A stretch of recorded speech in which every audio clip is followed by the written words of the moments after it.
I was waiting. I was waiting for. Should I start? Are you gonna go? How's the like? Look, we're still young in this podcasting. We're still working out the sound effects. We're still working out everything. But there is one thing for sure, Andy. Arnold is still numero uno, and please show your shirt. It's It one of is. the best. Yeah. It's one of my first, Arnold shirts, and it's one of my favorites still. This is, he wore a very similar shirt, obviously without the still, in Pumping Iron. It was an Arnold is numero uno shirt as he was chilling on a couch, participating in, what were at that time illegal activities, if I recall. But he was having a good time celebrating. So yeah, it's one of my favorite Arnold shirts here. If I recall, Andy, that was where I think our friendship really cemented when we gathered together in my basement with a couple other guys, and we said, let's go through, and we did Arnold Fest, and we picked out our best Arnold movies, and we just rolled through it. I can't remember. We weren't quite DVD yet, so I think it was still VHS and maybe Okay. some of that stuff. There's pretty good. I can remember the substance, the alcohol was flowing for sure, but it was a good time had by all there watching some Arnold movies. We'll have to go through Andy on here about our top five Arnold because we did that previously on like a couple years back, you and Yeah. I. Yeah. But there's always the good ones: Predator, Commando, Kindergarten Cop. Because some of that good stuff there. But I do think Pumping Iron is by far and away. If you haven't seen it and you're willing to get through like this is a 70s documentary, there's so many good things in So that. much, so much to So, enjoy. yeah, so much to enjoy. So Andy, how are you on a midweek this week? How are you doing today? Good days. We're rapidly approaching the Christmas time here. We've been talking about that the last few pods. It's a fun time of the year. I'm happy to move forward and just enjoy it. So I'm doing good here as we sit in mid-December. How about you? Not too bad, not too bad. I am reminded though this Wednesday as I got my first SMS text solicitation for Nikki Haley to contribute to her campaign. I feel fully immersed in the Yeah. 2024 presidential election. I'm ready to go, even though we're not for quite some time to do the primaries here in North Carolina. It is a reminder of what's going on around us and all the exciting news. And boy, is there a lot of news, Andy. There's a lot of news, and Dave, we're going to come back and talk about Nikki Haley. We're going to talk about SMS texts, actually. I'll say it's interesting because, once you get on those lists, it gets out of control quickly, right? I mean, I can Right. think I've donated and subscribed to different lists over, my 40 odd years here. And like now my inbox blows up with messages, urgent action alerts, from the furthest corners of left and right. And I'm like, why am I even on this mailing list? Like I will never donate a nickel or or cast Yeah. a vote for this character, but I'm apparently on every extremist politician's mailing list. So maybe this is more about me than it does about them. But Dave, nonetheless, we've got a lot of news to cover today. Ready to jump into it?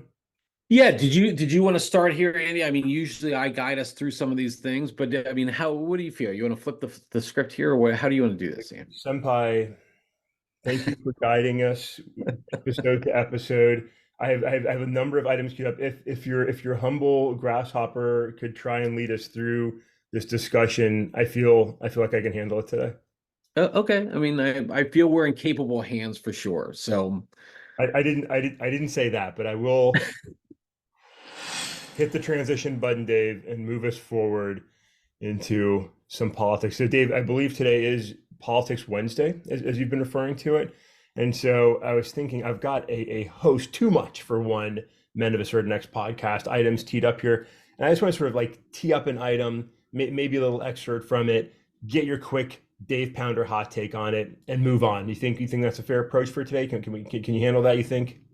if as long as you think that hot take is Dave's kind of partially informed ranting opinion, yeah, I'm good. I mean, we'll see where it goes. We'll see the powerful Dave Pounder comment. So let's see where it goes. So let's start off, Dave. This is something Okay. you brought up recently. Just wanted to put it out there. I know you're going to be saddened by this. I think many listeners will be very saddened by this. But Tucker Carlson was interviewed by Megyn Kelly, and he said that he doesn't really think he's suited to serve as Donald Trump's vice president. While he I think he said he loves being physically close to the man, which was an awkward little exchange, in my opinion. But he said that he doesn't really feel like serving in politics is something that he's cut out to do. He likes the role he's in. Dave, thoughts? Disappointment? Are you heartbroken? How do you feel about Tucker Carlson saying he probably will not serve as Donald Trump's vice president? Well, my first thing is like this is the lunacy of where we're really talking about when we're thinking about like Tucker Carlson as being a vice presidential candidate. I mean, really, I mean, any sort of political candidate, let's just be real. I mean, this is a guy who has gone just like many of these. Look, I don't call them journalists. I call them entertainers. They're personalities who are really driving for ratings, clicks. So they'll say things, and we know this because that Fox investigation, we know what they're really feeling behind the scenes and then what they say on air. So it invites too much. And I think honestly, I know he's been very successful at what he does and promoting a lot of half realities out there and only partial truths. So when you really get into it, you don't really get all into the facts on things. But this is just the lunacy of where we're at is when we think somebody like Tucker Carlson can be a really legitimate candidate, but maybe that's just the state of like Donald Trump, his entire campaign. The fact that we're going to bring this person in. I don't know if there's any truth to it. I think there were other rumors about some of his other, who else Trump would bring in too. I think the one thing for sure though, Andy, is like last time in 2016, he brought in Mike Pence because Mike was more of, had very strong conservative values. He was clearly appealing to a certain group of the Republican Party because we thought at that time Donald Trump was, yeah, he said a lot of crazy stuff and he was outlandish, but he was surrounding himself with real politicians and real people who could help govern. I think this is going to be a completely different presidency, 2024. And we're not going to have that. Donald Trump is going to surround himself with loyalists, point blank. That's it, and go from there. So that's my thoughts on it. What do you think on that?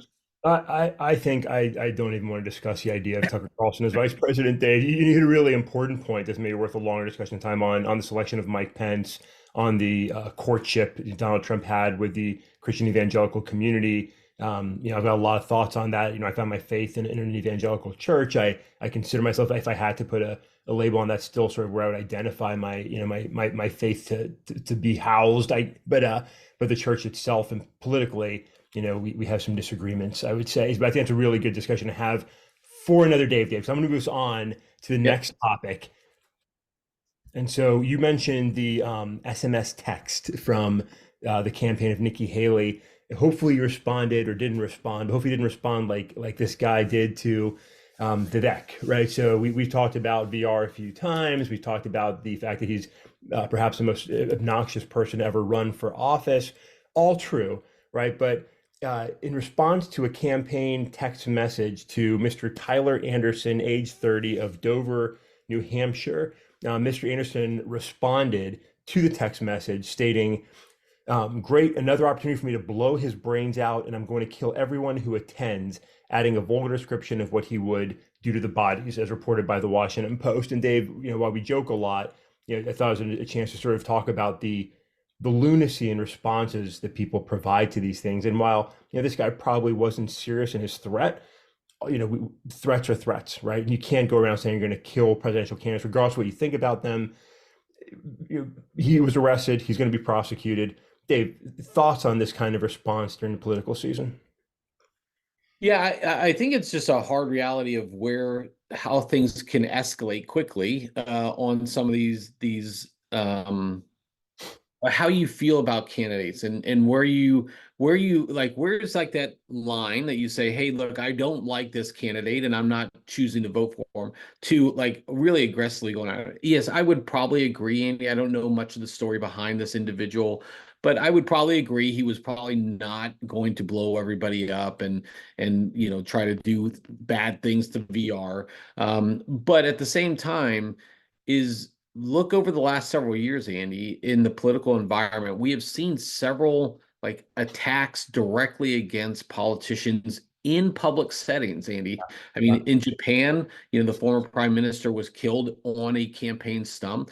In I think it was Pennsylvania last election cycle, an individual was one of the politicians was approached and threatened in a very alarming way. In England, in a church, one of the MPs there was attacked and killed by an individual. Look, these like we regardless of what you think you can say on social media, there are some other things you just cannot say and make those direct threats like that. And this person is going to have the law thrown at them, and rightfully so. You just look, we have to draw the line somewhere, and that's and you can't as a politician, you can't dismiss these things either. So I think where we are, I mean, good on them for arresting the individual.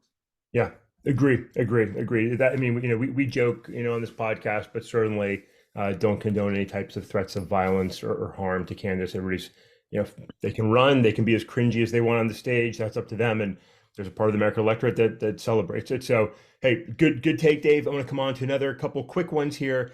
So, Donald Trump, master of legalism, master of the court system. Not alone in that. A lot of business leaders, politicians know how to use the court system to delay, obstruct, keep things in the court system. It's not an uncommon practice here in very litigious United States of America. But Donald Trump is pushing back on some of the charges that have been filed against him as he prepares to run for the 2024. He's already doing that, but presumably, winning the nomination, running for president.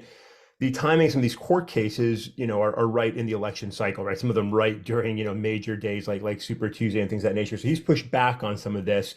Federal prosecutor Jack Smith has taken it straight to the Supreme Court, right? Rather than let Trump's challenges go through the court system, he submitted straight to the Supreme Court, who said they will listen to this protest and say whether Donald Trump is in fact immune from some of this prosecution or not as a former president. To which Mr. Trump was very angry that the system was bypassed, that it's being expedited. The Supreme Court is going to listen to it, a Supreme Court that Mr. Trump largely shaped while he was in office. And so he's raging about it. But Dave, thoughts? Is it right? Is it fair for Supreme Court to grab this quickly and early, bypassing the lower courts and making a decision for or against Mr. Trump in this case? Yeah, I think so. In this particular case, I do because look, I mean, for all the reasons you said, look, the trials would be occurring in periods of time that were potentially disruptive or could be used to challenge the election results and all these other things. And what you want to do is avoid that. And frankly, I applaud the prosecutor here. Is like, call a spade, call out the bullshitter. Like, look, you want to do this? Let's go all the way to the top right now. Let's have this all settled and be done with because. And look, Trump appointed many of those justices Right. on there. So it will be interesting to see how this goes.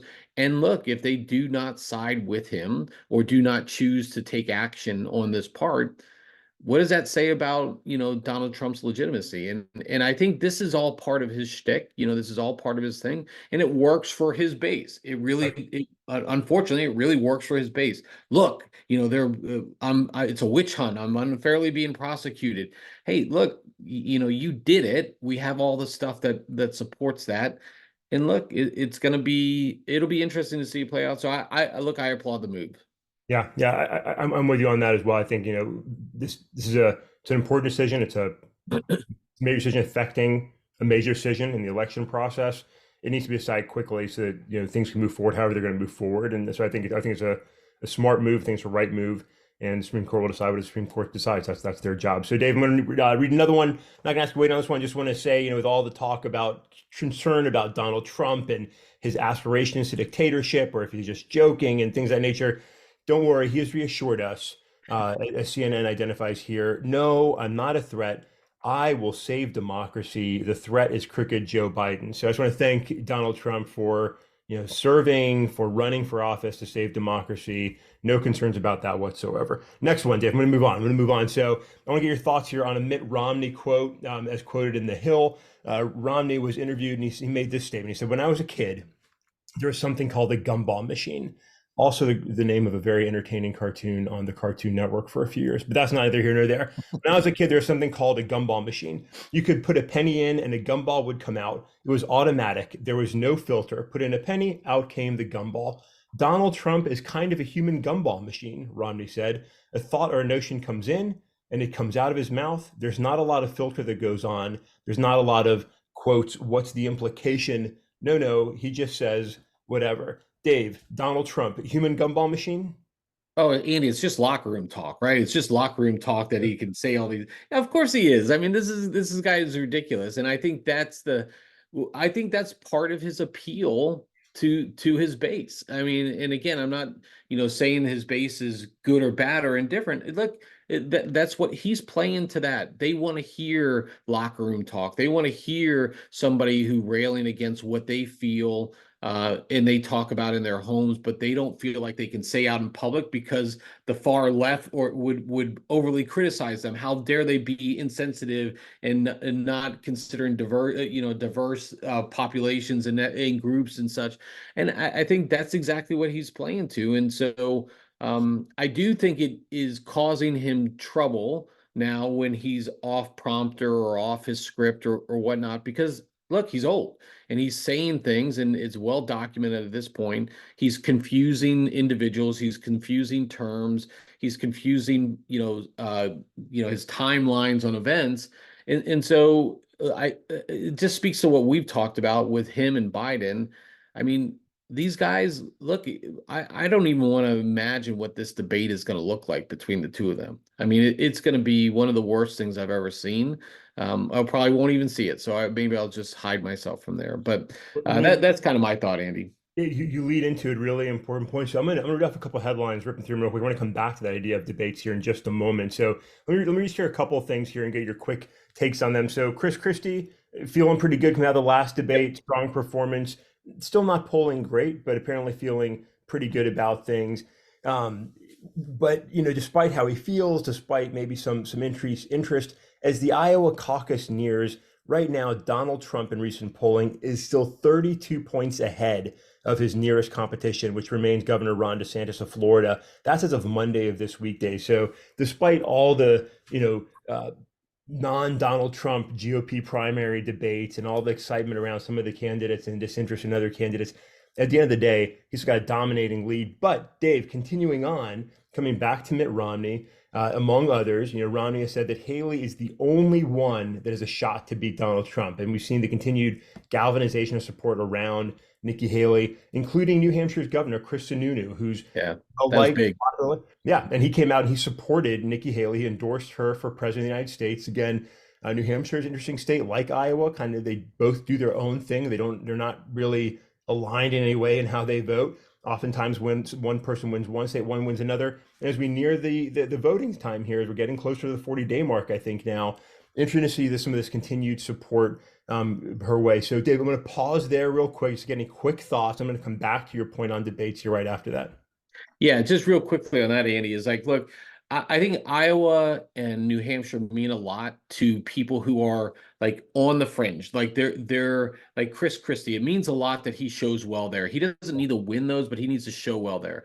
I think it's different for Nikki Haley. Trump is going to win Iowa and New Hampshire. He's going to win those two. That's not where the race is going to be won for Nikki Haley. It's in sustaining her momentum through the first big ones that come after that, and making sure that she can close that gap with Trump and show that respectful. Look, she's got the backing now. She's got the money. Now she needs to show what her policies are going to be. Now she really needs to start taking that step forward and saying, I have led, I have been an effective governor, and these are my policy positions and how I'm going to help you Americans, not just against Donald Trump, but against Joe Biden and the Democrats. This is where I'm different. And I think there was another poll, Andy, like Nikki Haley is like crushing Biden. I think people see this, and I think it's going to be very important for her. So I'm less concerned about for Nikki for Iowa and New Hampshire. Other ones do have concern, but Chris Christie is putting himself in a pretty decent position to be, if not Donald Trump, maybe a strong cabinet position or vice presidential candidate. I think that's where he's going. So those are my thoughts, Andy. Yeah, good points, Dave. I mean, you mentioned the poll. So the Wall Street Journal did release a poll where Nikki Haley does beat Joe Biden by 17 points. Trump also would beat Biden in this poll matchup, but he would win by 4 points. It kind of shows how much more appealing Nikki Haley is to the general electorate than Mr. Trump is. So, good point there. And Dave, just to come back to the idea of those early voting. So the Iowa caucus is January 15th, right? So we're just a month away from that. New Hampshire quickly follows 8 days later. And then it just picks up steam and it moves fast through Nevada, the Virgin Islands, South Carolina, Michigan, leading up to Super Tuesday on March 5th. But it's often been said there's only 3 horses to ride out of Iowa. Only those top 3 candidates. Sometimes somebody else will stay in, but your money kind of dries up if you can't stay in that top 3 in Iowa. So we'll be interesting to see how that shakes out, right? Can Nikki Haley and Ron DeSantis stay in the number 2 and 3 spots potentially, or score an upset as Rick Santorum did years ago, right? If Rick Santorum can win Iowa, anybody can win Iowa, is sort of the thought. So it'll be interesting to see where that goes. But Dave, I know we're cutting out on time, so I'm going to bring just one more item, I think, for you to think about here. We've decided on behalf of America that we are the voice of Gen X on these issues. So important topic for you to weigh in on, I think, is our last item, right? So we're young enough, old enough, I should say, to know the presidential election with Ross Perot, where Ross Perot came in, scored, I think, 17 points in the general election, and really most likely tilted the election to a situation where Bill Clinton was able to beat the incumbent president, the first George H.W. Bush, and go on to have 2 successful terms as president.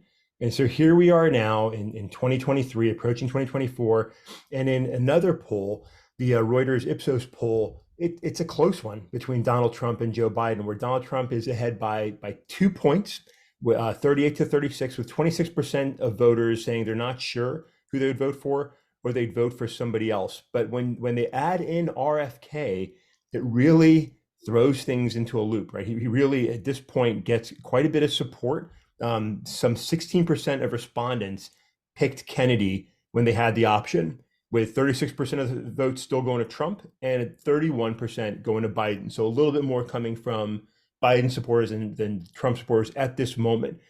But Dave, you're talking about the debates, the idea of Donald Trump, who's very loud on stage, Joe Biden, who sometimes doesn't know where he is at any given moment. And then you've got, RFK Jr., who's, I think, about 10 years their junior, much more just charismatic and looking physically stable than either one of those 2 guys, right? Politics aside, Dave, if RFK is able to continue polling high and get in the debates, does he have a chance to, one, actually threaten and get greater support and actually have a chance at the White House, or 2, do you think his presence could really tilt the election one way or the other, not knowing exactly where right now?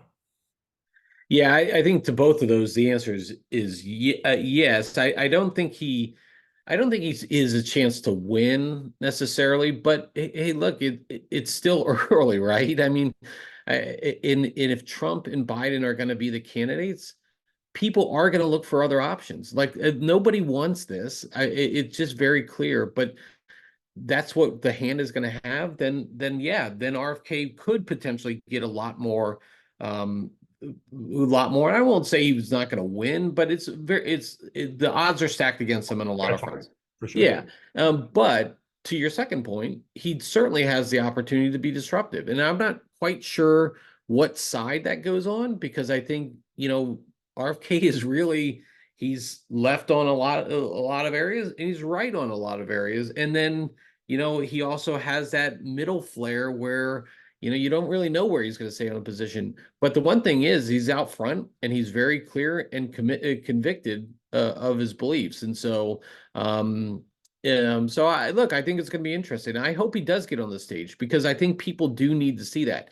But I do think, like, if you have a candidate like Nikki Haley in there, I think then the difference between Nikki Haley and RFK is sharp, right? And so then I think it's not as big of an impact. I think Nikki would get a lot more of those votes. Look, so that's just kind of where I'm leaning. Yeah, I agree with you, Dave. I think it's one thing to poll well, and I think his numbers will stay high. It's another thing to get on the ballot in all 50 states, which Right. is a hurdle he hasn't done. So I think he's an interesting X factor in this whole thing, as is the no labels movement. Potentially a a moderate Republican or Democrat also on the stage could be interesting. A lot of thoughts, Dave, a lot of ideas. I'll just say two quick things. One, I think if Nikki Haley were the GOP nominee, she would be the next president of the United States of America. Yep. I think that's for sure. I think regardless of where things shake out, regardless of the polling, I'm going to say that I do not believe Donald Trump will win the next election. I don't think he's capable of getting more than 47% of the vote. And unless something really goes sideways with a third party candidate that allows him to get enough to win the White House, I don't think there's really a path for Donald Trump to be victorious because I just don't think America will support him to numbers that he needs. Dave, I'm going to stop there. Went way too long on some of those. There's a lot more I would have liked to have gotten into, but thank you for being the guiding light and voice of Gen X today and shaping, some of these political thoughts for us. Thank you for your commentary. I'll pause there and give the ball back to you.